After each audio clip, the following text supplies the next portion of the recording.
there. Welcome to the Via Carmen Pythia info session for the Mount Shasta Goddess Temple. We are starting this training in January 2024. It's a 2-year training, and it's co-taught by myself, Priestess Yesha, and Priestess Devana, who's here. And we'd like to just say hello and introduce ourselves. So Devana, would you like to go first and tell folks a little bit about yourself? Sure. So I am sort of a lifelong intuitive and tarotist, and I joined the temple in 2018, went through the priestess training, and in 2020, I joined up with Yesha, and we started developing this course for the modern Pythia. So yeah, I'm I'm all about divination and devotional work on my priestess path, and I'm happy to be part of the temple. Well, thank you so much. I'm happy you're here too. And I love teaching this class with you because you've got such a unique artist's vision of the material, because you've designed decks and you've gotten into creating your own dictionary of symbols that are relevant for you. And I feel like you do such a great job of exemplifying that for our students. And myself, I've also been a lifelong intuitive ever since I was a small child, as I'm sure many of you who are watching this can relate. You've had visions, known things you weren't supposed to know, knew who was calling when the phone rang, things like that for your whole life. And for my part, I decided to do something with it. And 20 years ago, I started to be a professional tarot reader. And now for 20 years, actually 21 years this year, I've been reading tarot for people all over the world as my main job, and I love to do it. And along the way, I got really interested in a bunch of other types of divination. And so this program is the result of Devana's and my shared love of divination in many different forms, and our commitment to looking at divination as a way of life, not just as a singular activity. So I'm going to share my screen so that we can get into the slideshow that we've prepared to just take you through the material about the Via Carmen Pythia coursework. This is the Sibyl training. You'll sign up in 2023. In December, and will begin in January 2024, and you'll graduate at the end of 2025.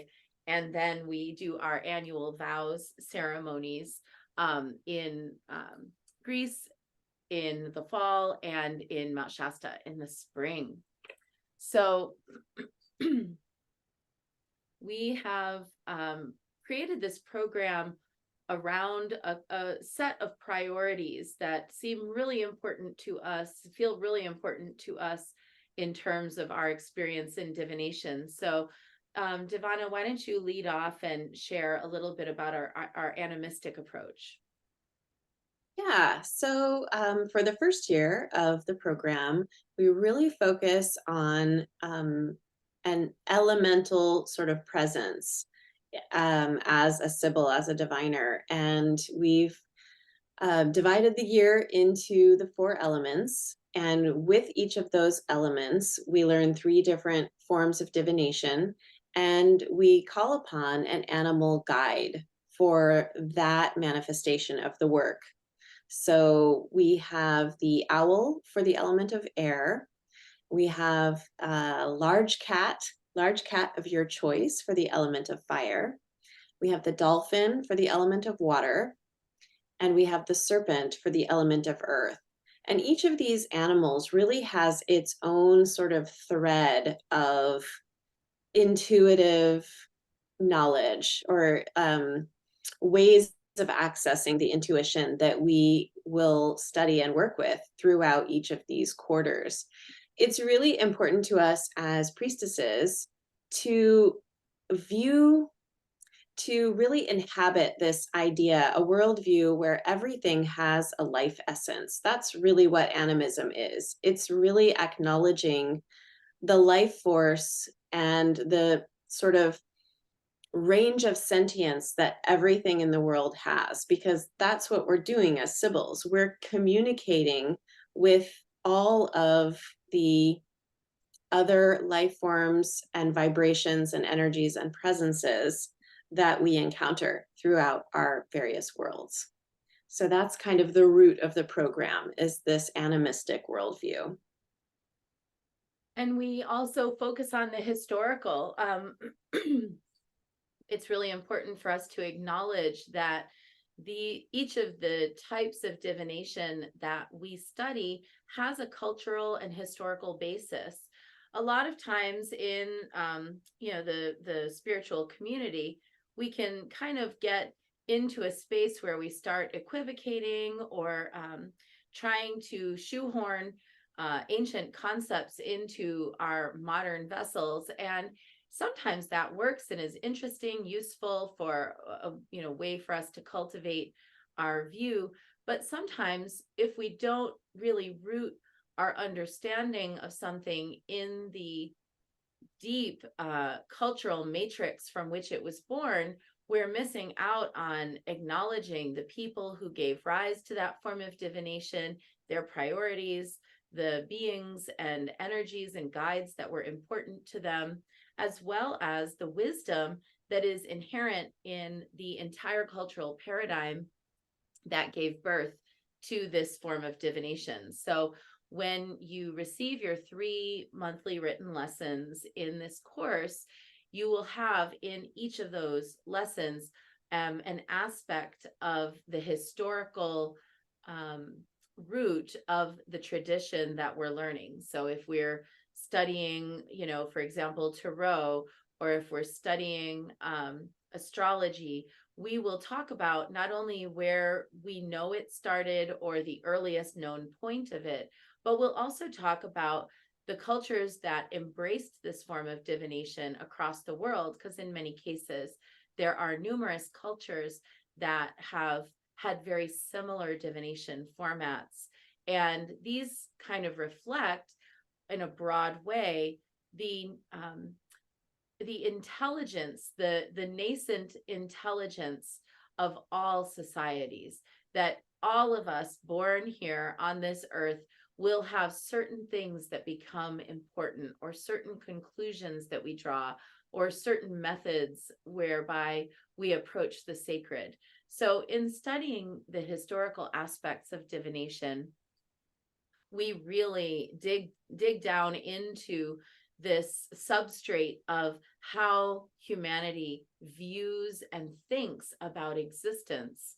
And this is crucial to the Pythia, who wants to be able to address the many different types of experiences of the people who appear before her for guidance. We're also, as historians in a goddess temple, very aware that a lot of the historical record has been written by or about males. And we are specifically a goddess and female focused temple. So our work roots in looking at the women diviners and practitioners who came before. And in some cases, there'll be names that you know, such as Marie Laveau. But in other cases, there'll be names that you've never heard before, or that, didn't get a lot of attention, but are extremely important because they are our foremothers. And we pay close attention as we go through the 2-year program to represent a number of different profiles of ancestresses from all different racial and ethnic backgrounds, from all the corners of the earth, in such a way that anybody taking this program, whatever your background is, will be able to find women with whom you relate. And last but not least, the personal. Devana is going to tell us a little bit more about that. Yeah. So one of the most important threads in this program that we're going to evoke at the very beginning and carry through the 2 years is really grasping a personal view of the world. So we have the roots of the program in the historical and the animistic, but then as we practice each of these divination methods, we're really learning a lot about ourself and our personal way of seeing in the world. And the truth is that diviners can have all kinds of different worldviews and perspectives, but having the personal language of divination, so understanding your own relationship with the world, the spirits, the people that you read for, they're coming to you for your perspective, your personal view of the world, the other world, all of the sort of liminal spaces that we receive information from. So it's really a balance with the historical and with the sort of structure of these divination methods. Is you'll learn the basics, you'll learn the tools, you'll learn the processes, but really what is going to make your experience special and what is going to draw people to you as a Sibyl is how you personalize that knowledge. And it will become your own signature way of divining in the world.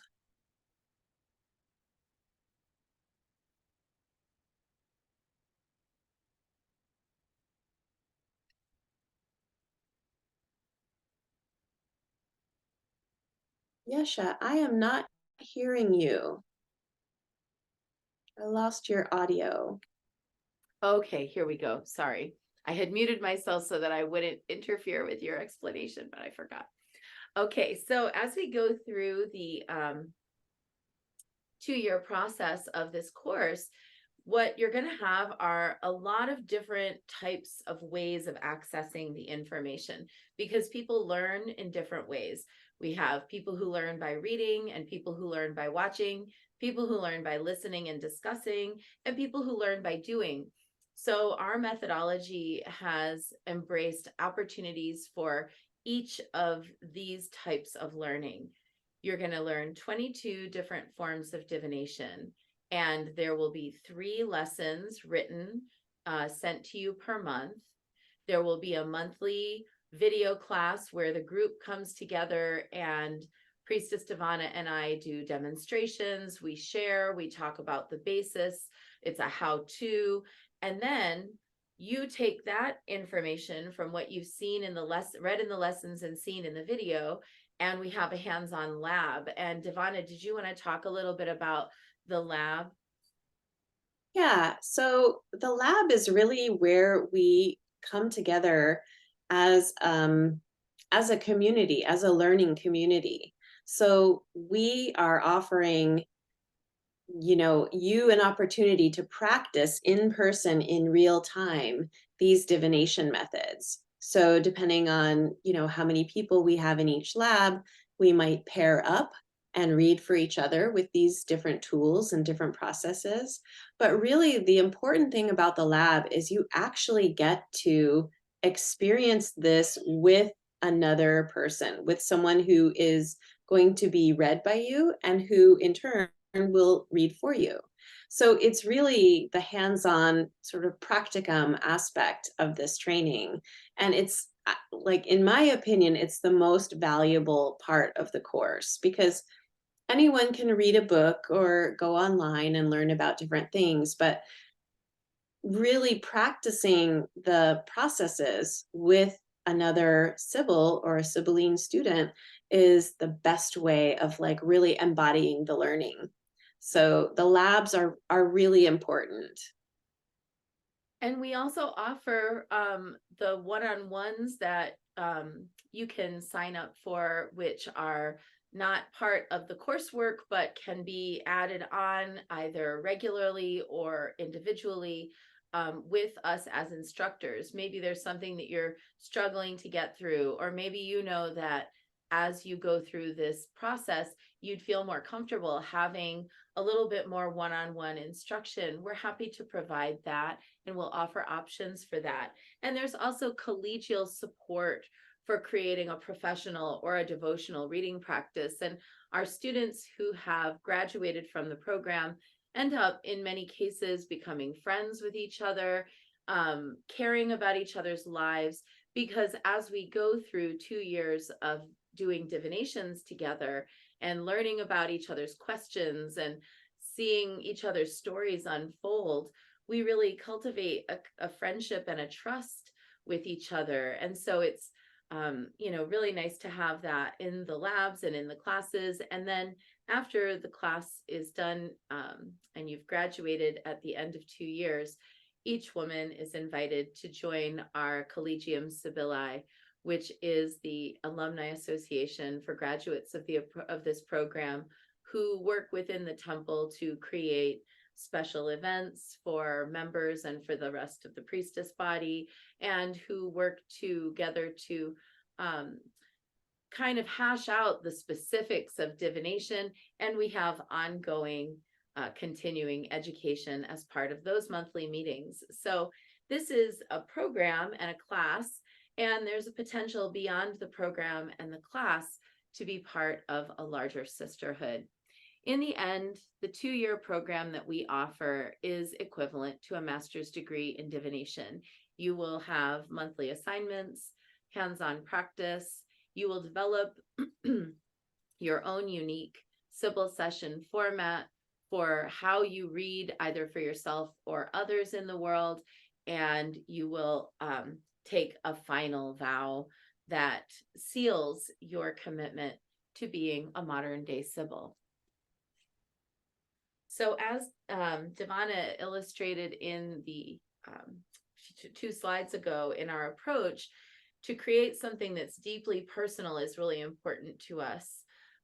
We know that as readers over time, the symbols and experiences of our lives inform our divination. So Devana, why don't you tell us a little bit about this inner lexicon of symbols that we develop as part of the program? Yeah, so I think a really good example of this, I think many of us who are, drawn to this field have either, read tarot or been intrigued by the tarot and, may even regularly use that as part of your practice. Tarot is its own language of symbols, but those symbols also belong to sort of a wider, even I could even say global language of symbolism. And so in many ways, we integrate that into our view of the world. And that sort of becomes the basis of our intuitive lexicon, right? Like, how many times do you experience something in your daily life where you're like, oh, that is a tower moment, or oh, finally some relief, that I feel like I've been had the star shining on me or something. It becomes part of your experience. And the more that you learn through this course, through each of these methods, you're going to expand on that lexicon, which has, historical and global threads, and also, becomes integrated into your personal experience. So, really a deep part of this course is about developing that personal language that comes from what we learn and experience socially and communally, and then how we interpret that and how we live that experience through our own sort of variations of that lexicon. And to follow that, in current discourse in spiritual communities, sometimes we hear the phrase like verified personal gnosis or unverified personal gnosis. And I have to admit, I haven't really felt like those terms truly describe effectively the process by which we come into knowing what we know as intuitives and psychics. Because on the one hand, you can have a truth reveal itself to you that might take weeks, months, or even years for you to prove. Those would be what I would call truths known. That is to say, a truth comes, it lands in your lap, a message comes, it's right in front of you, but it may take time before you know it to be a truth. Then there's also truths that are sensed, that there's no way we could ever prove it. There's no way we could ever hunt down data or have some kind of confirmation.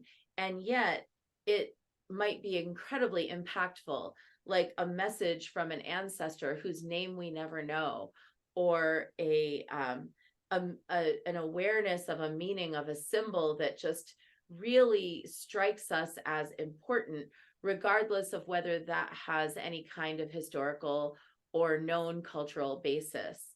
So it's important for us to keep in mind that there are things that can be verified in the realm of personal gnosis, and there are things that remain unverified, but that for our purposes, we're not really worried about anyone else verifying or making legitimizing our symbolism or our lexicon of symbols. Rather, we concern ourselves with what are the symbols that come to be known as a truth, and what are the symbols that we know to be true because we've sensed them to be true. And that can sometimes just be as a result of our personal experiences. So, Devana, why don't you tell us a little bit about that? Yeah, I've been reading tarot for several decades. And, you know, over the course of that time, the meanings of the cards, the things that I learned initially when I was embracing this path, have really expanded and, you know, been demonstrated to me through my own experiences and also through the experiences of the people that I've read for. So I think that over the course of time, and as we practice and work through these different methods, you'll begin to sense, know, understand that there is there are standardized interpretations for various things, and each of these methods that we'll talk about will give you kind of the standard interpretations or the standard structure of interpreting these things. But over time, as you read with these tools and processes and read for people, you're going to see that different threads come out, and there arises a wisdom from how we experience these different processes. So it's like learning the tools is one thing, and then experiencing how those tools and processes work through our practice brings a totally different understanding of not just the work and the practice of this particular form of divination, but how our experiences manifest in the world and how they give us signs in, how things transpire. So it's really just a process of seeing the bigger picture through all of these different signs and channels that we learn to open ourselves to. Eventually, we're going to come to a place. I know Yesha mentions this often, that with tarot, she doesn't even need to interpret by the card anymore. She will lay the cards out and the message will just arise. And that's through the wisdom of her experience as a reader and as a Sibyl through the world. So this is one of the ultimate goals of this process, is to integrate all of those tools and practices so that you have a holistic lens for your own wisdom in the world. And as a result of that, then you can start to have the ability to deliberately assign meanings to various different tools that may or may not be quote unquote canon. So, for example, regardless of what the oak tree means in various different cultures worldwide, to me, the oak tree means love, family, safety, and a sense of the enchanted. The reason for that is that when I was growing up, some of the most fun experiences that I ever had were at Oak Hill Park near my school. After school, I'd go over to the park and hang out with my friends, and it was so much fun. And it felt like we had this magical world all to ourselves that we created there through the, imaginative play that we did in this big sprawling oak tree park. Later in life, I met my now husband. His last name is Robles. It means oak in Spanish. My last name is now Robles. And everywhere he and I have ever lived, there was an oak tree in front of our house. Not because we chose for it to be there, but because it was there when we moved into the building.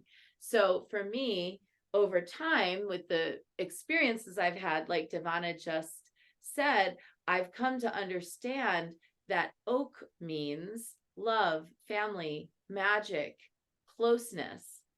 And so I've deliberately assigned those meanings to the oak whenever that comes up in a reading, or comes up as a symbol, or comes up in someone's dream that they're telling me about, that I have access to this layer of meaning, because I have cultivated, as we described in the first three, that inner dictionary, my own experience, my truths that I've known and sensed. And if I wanted to go research and find out what cultures of the world believe that oak represents family, closeness, love, togetherness, and magic, I could go do that. And now, when I wield that symbol of the oak in the world, I have a meaning that I'm confident in as a Sibyl and as a reader. And this is so important, because a lot of times the thing that keeps people from feeling proficient as readers is a lack of confidence in their understanding of the symbols. But if your understanding of the symbols is rooted in a combination of historical research and personal experience, your confidence develops to the point where you do feel comfortable saying to somebody, or saying about your own reading, this is what it means. And so Priestess Devana mentioned before that this is really about cultivating a view. I would say it's a lens, the Sibylline lens on the world. It's almost like you have the best decoder ring ever known, where you are looking through the secret lens of the Sibyl at all the phenomena that happens around you, not only in readings, but beyond readings, in coincidences and phenomena, in the choices of words that people use when they talk to you, in the number of times that a message might come from various different sources. For example, as a reader, I know that if I do multiple readings in a day and I see the same card appearing in each of those readings, even after I've shuffled and cut the deck, and maybe the other person has shuffled and cut the deck, but yet there's that card coming up again and again and again, reading after reading after reading, I know that that card is also bringing a message for me. And so at the end of my day of readings, I might pull that card out of the deck, and then pull some others to say, what is this for me? Or I might already know what it's speaking to about my own life. So I've cultivated that Sibylline eye. I'm looking at everything that happens with that sense, not of, not like overly assigning meaning to the point where I get, kind of paranoid, or I'm kind of like overboard, or I'm being so fanciful, but rather just really noticing all the seeming coincidences and all of the resonances and rhymes that happen in my day. And I think that that helps me as a reader to understand how many of the messages that come through are for me, how many of the messages that come through are for one or more specific querents or clients, and how many of the messages that come through are for the collective. And Devana, would you like to speak to your Sibylline eye? Yeah, I think one of the things that became really apparent to me as we went through this program together for the first time was that even though all of these tools can be vastly different, coming from different cultures, different periods of time, that each layer that we explored, there was a through thread through the process that just, it's like it weaves a fabric of perception for us in the world that becomes stronger and stronger with each month of the program and with each new layer that we learn to work with and interpret. So, I may not carry, a bunch of different tools with me as I walk through the world, but my perception has widened to the point where I can look at a situation or look at a sign or something, a message coming through, and I'll be able to relate it to the learning that I did in that process or in a particular type of divination. So it's like everything, all of these threads of different ways of intuiting and seeing through weave themselves into a new fabric that becomes like our mantle in the world. So, forgive the lofty metaphor, but I do think it's apt. I think that we're learning to see, we're opening, and we're creating our own personal threads of Sibylline knowledge. And it really becomes something than much greater than I anticipated when we started this journey. And it's really exciting for us to be able to share that with you all and to help you weave your own mantle of Sibylhood. I couldn't agree more. And it's part of the reason why we connect back with those historical ancestresses, um, and the guides that we work with, because they help us to um, see that we're not actually alone. And frankly, that sometimes we do have messages that are for the world, or that are relevant to the world. In the ancient world, the Pythias would give advice to somebody asking a deeply personal question. For example, will I bear a child this year? But they were also answering questions from heads of nations about major campaigns and battles and governmental questions. And they moved with ease in between that personal and that collective. So as we go through the year, as Devana mentioned before, we work with in the first year, various different animals and elemental guides. And we start the training in January in the element of air with the owl, and the owl's quietude, the owl's ability to see through the larger uh, arcs of information into that secret place, or to see in the obscure. And then in our fire quarter, we work with big cat energy, or I put here apex feline. You will choose personally if that will be a lion, a tiger, a panther, a lynx, a bobcat. You're going to be choosing based on what's relevant to you, what form that guide takes. And that is a guide who is here to help with the courage to move forward with your divination, to speak aloud your truth. And then Then we have the element of water, where our guide is the dolphin. So the dolphin, as this water elemental, really evokes joy through the process, a sense of adventure, and a sense of how we all relate to each other. There's water is within us all, right? It's our blood. It's the thing that connects us throughout the world. And so the dolphin really represents how we connect with each other and how we move through the waters of the world together, and how we sort of sense what vibrations and energies come through that element. The element of earth, we have the serpent as our guide, and the quintessential creature of mystery and wisdom.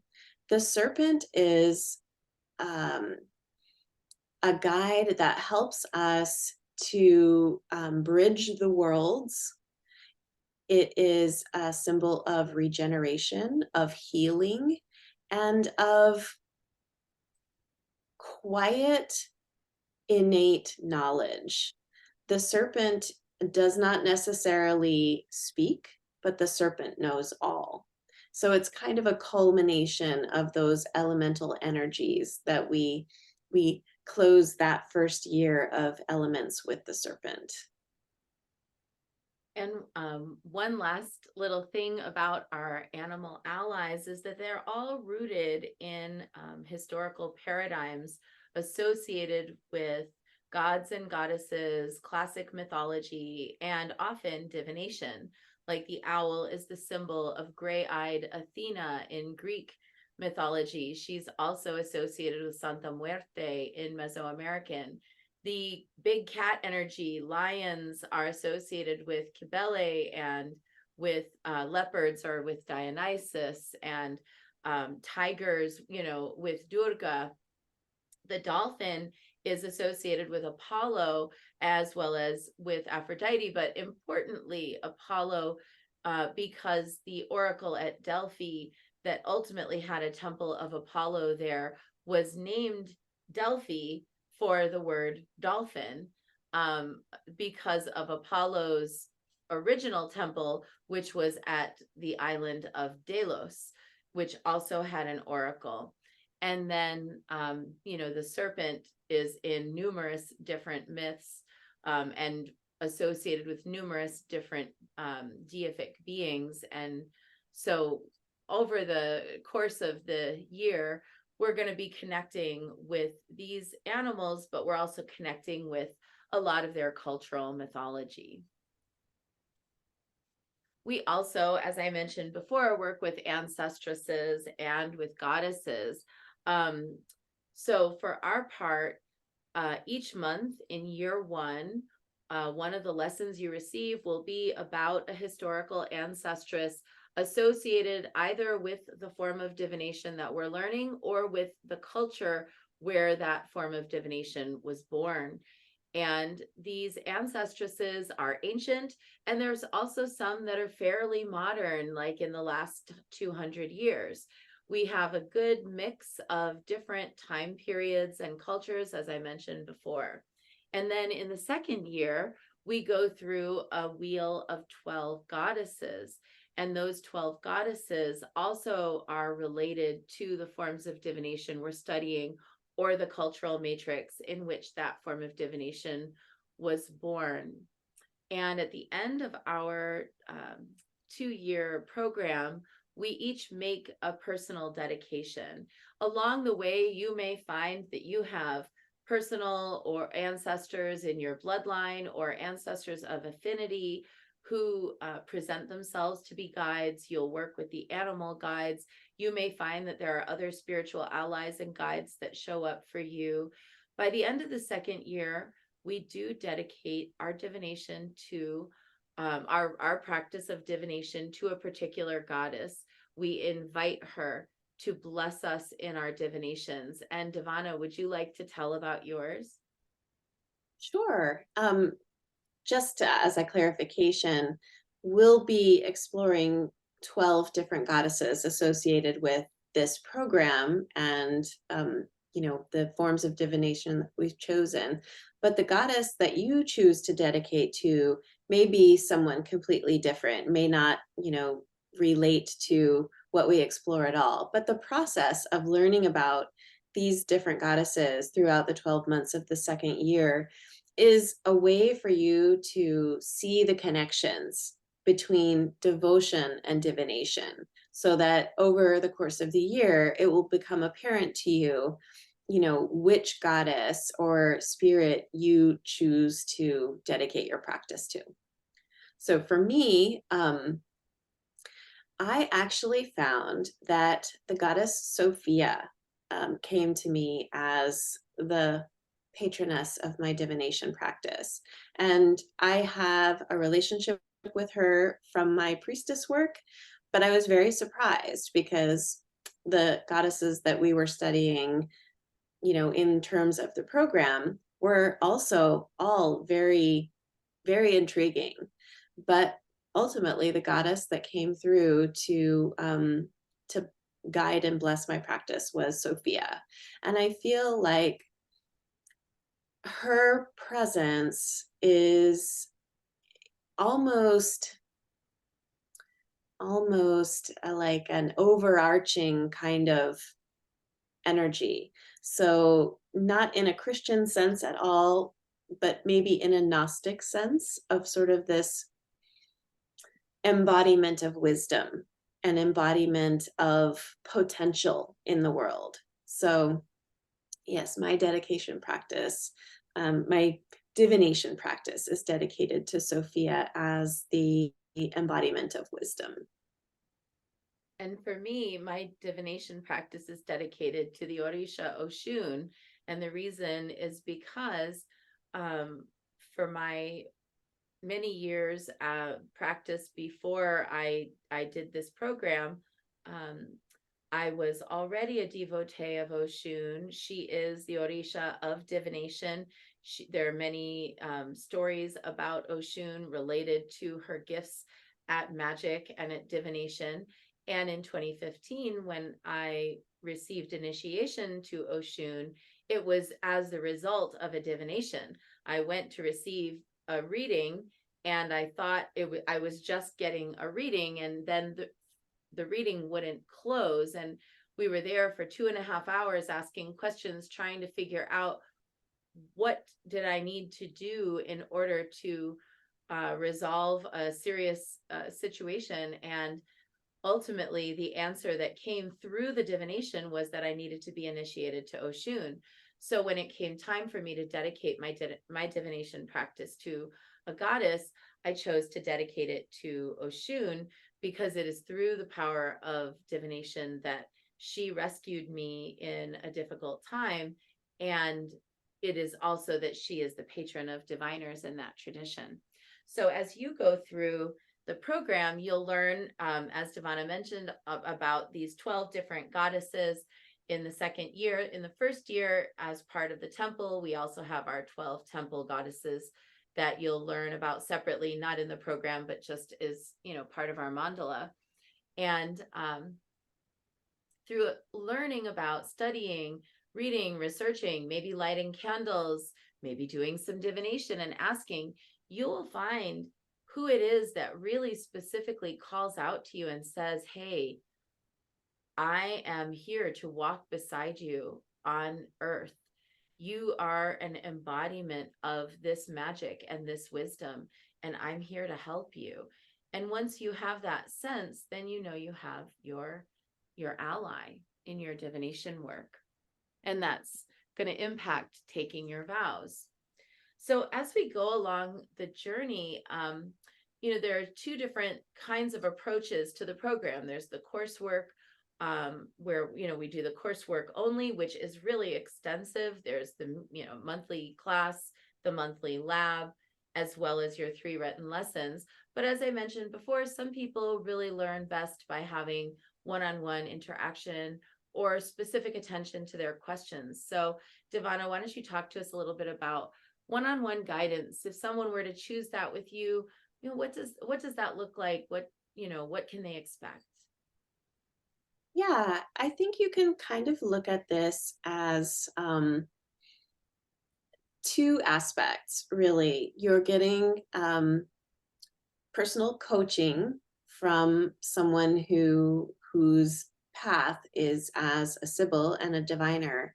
And also, you have the opportunity to actually practice the tools and the methods that we're teaching one on one with us as instructors. So we may read for you with that particular tool, or you may read for us, and then we can, you know, give you feedback and work with you to understand the process through taking that lens into your own life. So that's kind of what I see the personal sessions as. You have the ability to sort of ask questions, work through things like um, personal things that you want to clarify that you may not want to, open to the entire class during labs.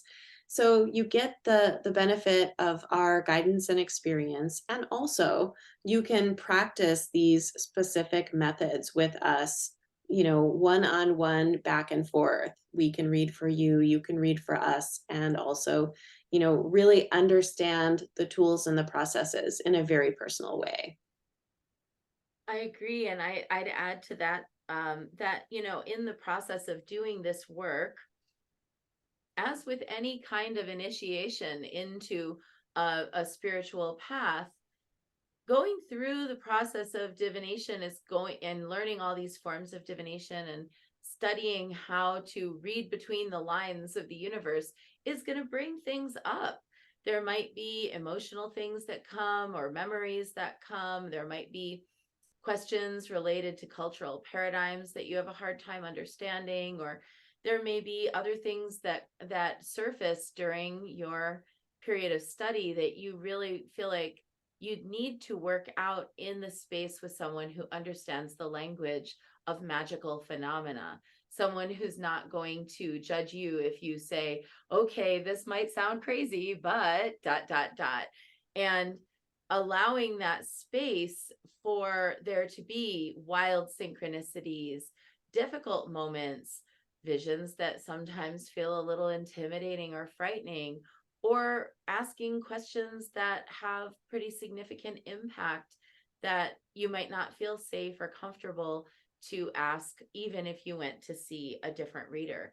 So, the trusting relationship that you can build in a one on one setting with either or both of us, you can either do it where you pick like one of us where you think, oh, I really like the way she does this. I like her approaches. I feel really confident with her. Or you might choose, oh, I'd like to work with both of them, and where you work with us in our areas of specialty.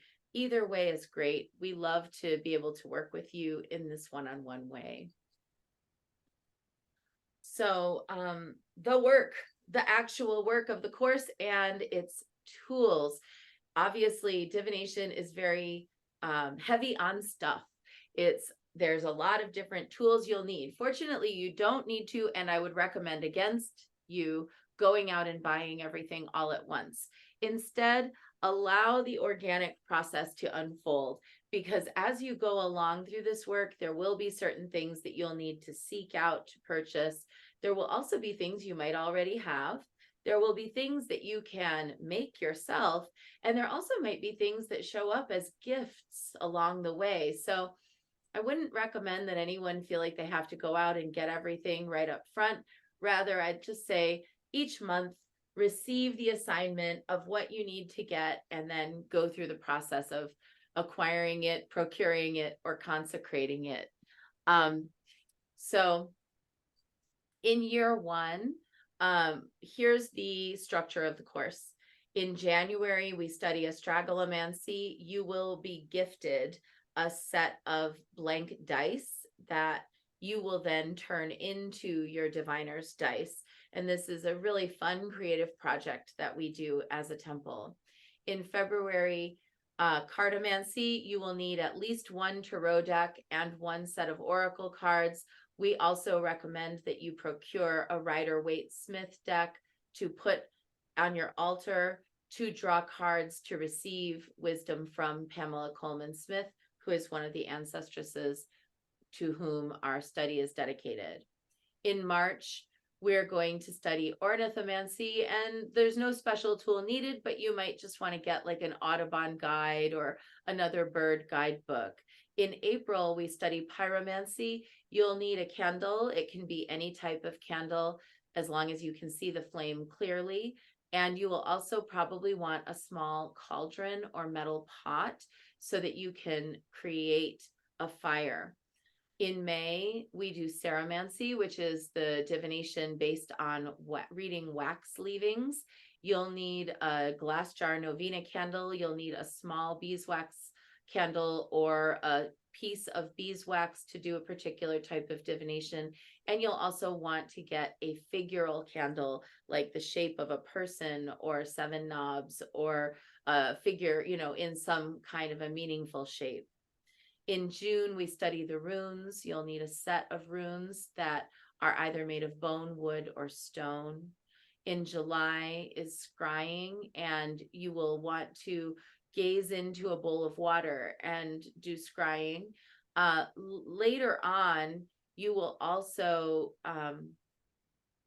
be welcomed to receive a handmade scrying bowl that you can use for this type of divination as part of your consecration of your first year vows. In August, we study oniromancy or dream interpretation. So again, you might not need anything special, but you might want a dream guidebook. You might also want some herbal teas. In September, keep those teacups ready because we come to tasseomancy. You will be given directions about a particular type of cup that you'll want to get, or you might have one already, but it's to facilitate your ease in reading, as well as tea leaves and coffee grounds to practice. In October, we study mediumship and enthusiasm, and there's no particular tools specifically for that, but in October is the month when I generally dye the purple veils for the Pythias of this temple. So I typically make the veils myself. I make my own blend of purple dyes. I dye them in a bath with a piece of amethyst that has been used to dye all the veils, as well as Mount Parnassus mountain tea, a tea that I got in Delphi. And I put that in the dye bath, and it's a sacred process by which I make these, and then we send them out to the first year students.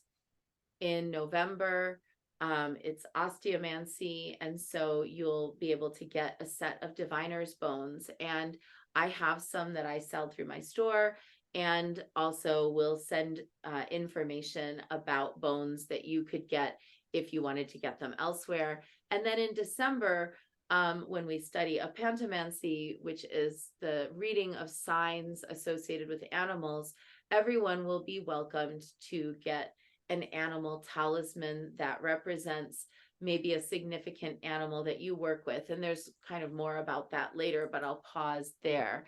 And then Devana, why don't you talk us through year 2? Yeah. So year 2, our second spiral through, in January, we study astrology. So you can get an app, a free astrology app for your, phone or device, or you can get a book. We're going to be talking about several different styles of astrology and different cultures of astrology. So you'll learn a lot of different aspects of this, but it would be really good if you had a tool that you could get your sun sign, ascendant, and moon sign, because that's those are the main 3 that we work on in the lab. In February, we study aeromancy. Aeromancy is the study of weather phenomenon and signs that come through the weather or the sky. And your tool will be a meteorite of some kind. So just a handheld meteorite that's sort of a talisman for you to work with. In March, we study numerology. So numerology is one of the calculative methods, like astrology as well.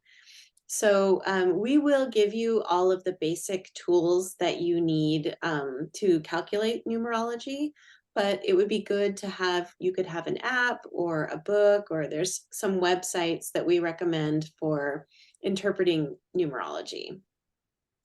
In April, we are going to be trying out psychometry. Psychometry is the practice of reading energies, messages, and vibrations through objects, through antiques or personal objects. So we recommend that you have an ancestral object or an antique of some kind that we can practice with. In May, we practice ovomancy. So this is sort of a two-aspect process. It is the using of an egg to read and absorb the energies or blockages in a querent's body, so in your body or someone that you're reading. And so part of the process is the ritual of cleansing, and the other half of the process is reading the results. So this involves taking a fresh egg and rolling it over the body so that the egg can absorb whatever energies or issues or blockages are happening. Then we crack that egg into a glass of water and we read how that appears. So you'll need a fresh egg and a glass of water. In June, we're going to study geomancy. So this is a really interesting multi-layered process. Geomancy is at once the study of how the elements of the earth give us signs, how we can read from our environment, how we can also ask questions through a sort of a random calculative process. So the only tool you really need here is a pen and paper, although we'll have some other sort of variations about that. But we'll leave it as a teaser there, a pen and paper for geomancy. In July, we're going to work on lithomancy. And this is the practice of using crystals to divine, to get messages. So you'll need a small selection of stones. You know, if you have tumbled crystals or other stones that you've collected over time or over your practice, we'll be using those to get messages. In August, we're going to be practicing dowsing. So dowsing is not your typical process of asking multi-layered questions like you would in a tarot spread, but it's using a tool. It's like a kinetic energy tool. So we will use a dowsing rod or a set of dowsing rods to get yes, no, maybe answers or directional answers. So you can use kind of your standard like forked stick as a dowsing rod, or you can get a set of copper dowsing rods. They're very inexpensive and easy to get. In September, we'll be working on bellomancy, and bellomancy is the study of divining from arrows or from lots. So there will be a few different ways that we can practice this, but it would be great if you had or could make a homemade arrow. And we'll discuss how that works when we get to that month. But one arrow or a set of small arrows will be a great tool. October, we will sort of close up the practical methods with bibliomancy.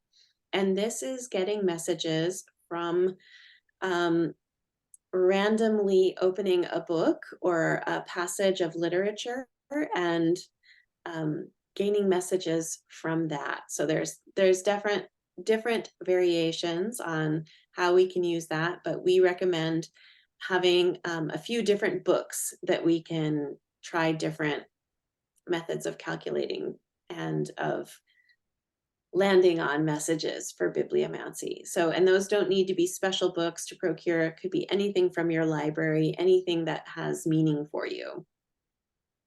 So that's it for the physical tools. In November and December of the second year, we're actually going to be focusing on how to integrate all of these different methods that we've learned over the 2 years and how to create your own specialized Sibyl sessions through this. So it's really going to be more of discussion and instruction on how to structure your own business as a Sibyl, how to create your specialized offerings for the world. So it's a very personalized, those last 2 months are a very personalized kind of instruction on the practical application of all this work. So some of the tools that are going to be additional supports during this year include handmade objects by priestesses here in the temple. Priestess Linda is going to make sets of Pythia stones, and these eye stones feature the 4 animals of the first year of training: the serpent, the big cat, in that case there it's a lion, the dolphin, and the owl. So in the beginning of the class in January, we will be able to put folks in touch with Priestess Linda so that she can begin to create these sets of stones. And we will also do meditation to develop the big cat's affiliations and connections at a certain point in our training, and then she'll be able to customize the eye stone for your big cat, whether it's a lion, a tiger, a lynx, a leopard, etc. And then we have these beautiful tools. There's 3 out of the 4 are depicted here. Tell us a little bit about our dedication tool sets. Yeah, so these are handcrafted metal tools that I make in my studio. Um, Yesha and I developed these tools when we were creating the course to support the work of each of these lessons. So there are 4 tools slash adornments. The first one is an owl necklace. And this necklace is just meant to be sort of an emblem and a reminder for you of your connection to that spirit guide and to the work of divining in the air element. The tool that goes with the fire element is the candle scribe. You can see the 2 twisted copper points here are examples of the candle scribe. These are hand forged from solid copper. It's basically like a pencil, except no lead. And you would use that point to scribe into wax, candles. You can use it for a number of different things, but it's essentially a tool for your fire element work. And it goes along with the cat energy and that sort of um, aspect of daring and asserting your will and daring in the world. The bowl that you see here is an actual hand forged copper scrying bowl. It has legs that are shaped like serpents, 3 serpent legs, and it's big enough to fit in the palm of your hand. So it's not huge, it's not small. It's about 5.5 inches in diameter. And this you would use for scrying. You can pour water in it for scrying. You can use it for offerings. You can use it for a lot of different Sibylline experiences. Yesha and I have both brought our bowls to Turkey and to Greece for our experiences at Delphi. So they're pretty special, and each one takes quite a bit of work. The final tool is a set of serpent bracelets, and so you can see one of them here. It's not your standard bracelet. It's a unique design that we came up with specifically for this course. They will be a pair of them. They're bangles. And these are really meant to kind of seal in the work that you've done as a Sibyl and to really be, I am struggling for the word for this, like a crown, but not a crown. They're meant to really embody your work so that in both of your hands, your receiving hand and your giving hand, you're encircled by the spirit of wisdom with the serpent. So these tools, we used to have students procure these at the beginning of the training, but we've sort of come to the conclusion that this is really better as as a gift to yourself at the end of the first year. So we're going to be offering these later in the year as sort of a culmination of your work in the first 12 months of the program. I do hand make each of these myself. They take a fair amount of labor and work. So the cost is not small, but they're very personalized and they're specific for this course. I don't offer these items to anyone else. They're only for Via Carmen Pythia students. So that's all. And then finally, there's our graduation and dedication. So at the end of the first year, you take a series of vows based on the experience of that year, and those vows are for those elemental guardians. And then at the end of the second year, you make your dedication, your final dedication as a Sibyl. We do provide opportunities if you'd like to sign on to go with us to Delphi and to take your vows as a Sibyl on the slopes of Mount Parnassus in a sacred ceremony there, which is extremely powerful if you feel especially a strong connection to Delphi, the Pythia, and that particular aspect of ancient divination. And we also offer in March of each year our temple's annual priestess and Sibyl retreat, and people can come in person and take their vows during that event, or can attend at a distance online and take their vows during that event. So even though the program ends at the end of December, we then give you a little bit of time through January and February. We usually have some kind of a final lab or session just to go over and review everything with you. We give you time to also practice and give either one of us a Sibyl session as your final project, so that we can see how you're putting your sessions together and offer you any last feedback before you take your final vows in March after you've graduated. And the trip to Greece typically happens the fall right before you graduate. So if you if your program is going to finish in December, you would come with us in October of the year, of that year. Or if, for example, you've taken the class, but you weren't able to go to do that particular trip that year, you can always come to one of the trips in future years and reconsecrate yourself on the slopes of Mount Parnassus. So we're going to stop the recording here, and we want to just say thank you so much for watching this if you're watching it later, and for coming today if you're here.